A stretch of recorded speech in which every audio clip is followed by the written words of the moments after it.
Welcome, dear friends, to another Thursdays with RamDev, and I'd like to talk today about being centered, inhabiting the lower belly, the second and third chakras down by the navel. It's called hara in Japanese, dantian in Chinese, and it's of utmost importance for a number of reasons. One is that it supports the open heart.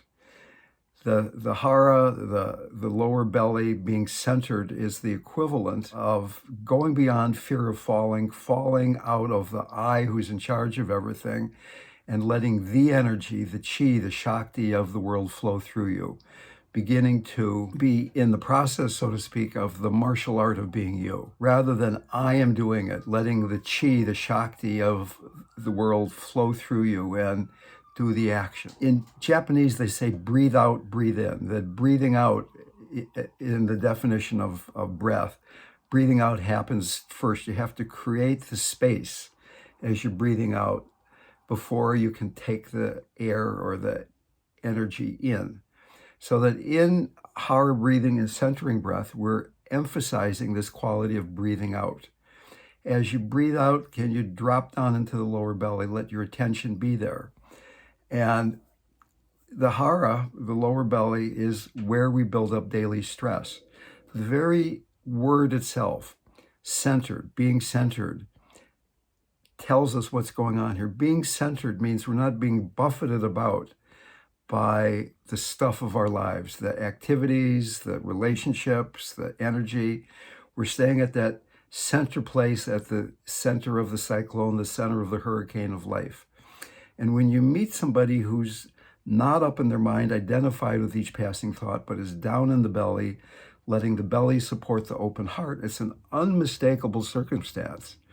You can feel that here is somebody that is able to keep their heart open because they have this integrated sense of self that's strong enough to stay centered. I find in my own life, I have a very busy life. I'm on the phone a lot. I'm traveling around a lot. I get so many emails every day that this quality of being centered allows me to stay calm in the midst of activity, to stay centered when people are dying, when people are having a hard time, when people are afraid. And even at times then to be with the places in myself that before I've been unconsciously identified with and attached to.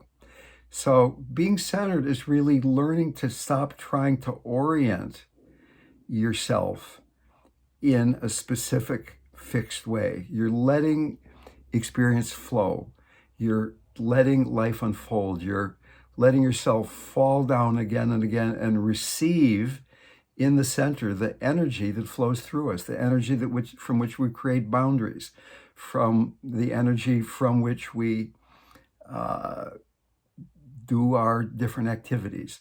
So that right now, at the end of this short little time together, just as you're breathing out, bring all your attention down to this place a few inches below your navel, a few inches inside the front of your body, feeling that sense of dropping down, of inhabiting with a balance of right relaxation and right tension, inhabiting this part of our bodies that many of us have at least partly abandoned. In fact, we live in a society that is power fixated and has a hard time with this quality that we're talking about. So it's really crucial to learn to have a centered relationship with activity and with life itself. Dropping down, receiving, being centered.